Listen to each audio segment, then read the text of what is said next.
Joe, this is an extraordinary city.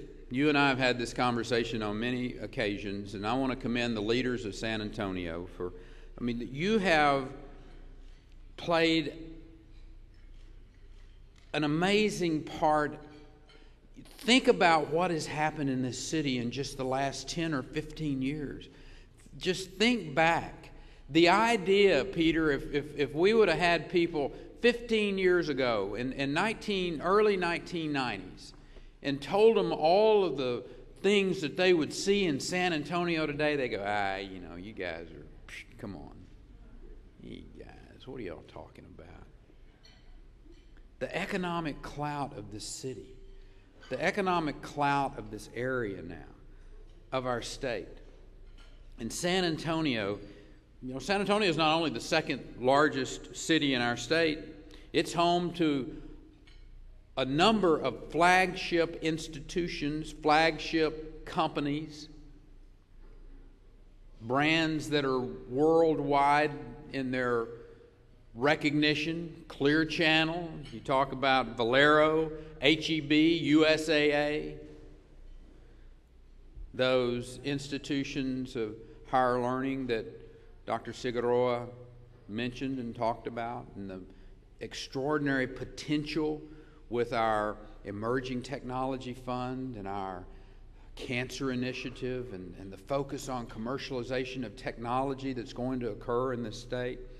And the hundreds of smaller companies that make San Antonio home, that are out there working to pursue that great American dream.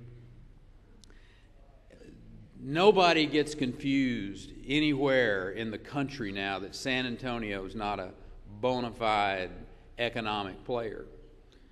And the fact of the matter is, we've got the diversity and the strength to handle any little bumps in the road that may come along. And let's not kid ourselves. We know there's a few little bumps in the road that come along from time to time. I'm aware that AT&T announced that they were going to move their headquarters. I got that phone call.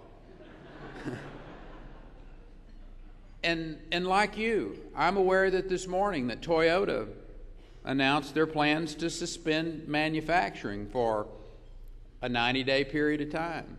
But I read the small print. And I know there may be some that want to go say, "Oh, woe is me, San Antonio. The dream's over, the bubble's busted. It's over." Bull corn, nonsense. That's nuts. I read it, and the fact of the matter is, there's some pretty doggone good news in there. They're going to consolidate manufacturing of pickup trucks from across the country to San Antonio, Texas. I'll let you in on a little secret. Things may get pretty tough out there in the national economy, and things may even get a little tougher here in Texas. But I'll tell you one thing. Texans ain't going to quit driving pickup trucks. We're going to keep driving them.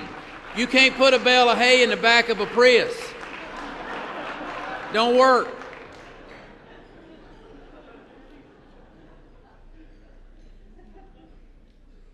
Look, I tell people, I said, our economy ebbs and flows. We have a lot of things going on around the world. I see the silver lining in these stories, all of them. The fact of the matter is that AT&T is still an incredibly powerful influence in the city. They're still going to be headquartered in the state of Texas.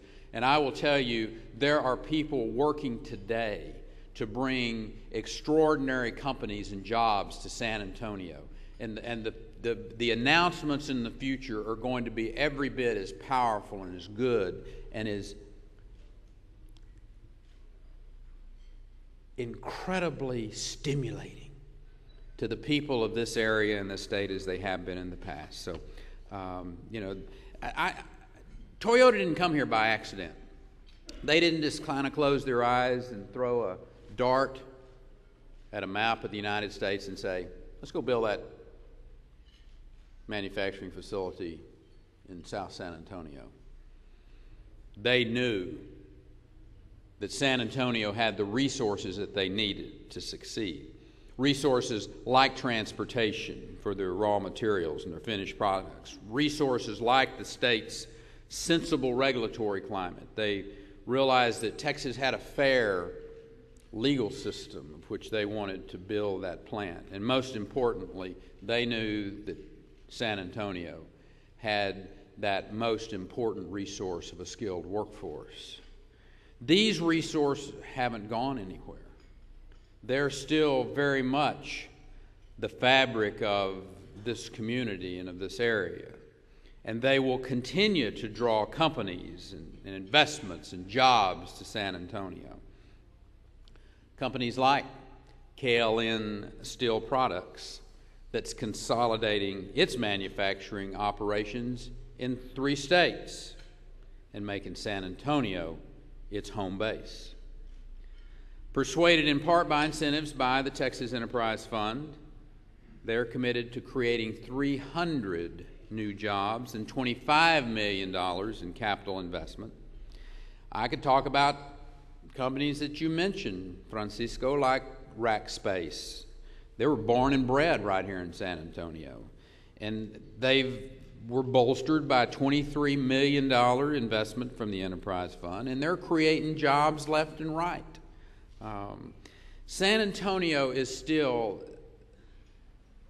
the great example of why Texas is the place to grow.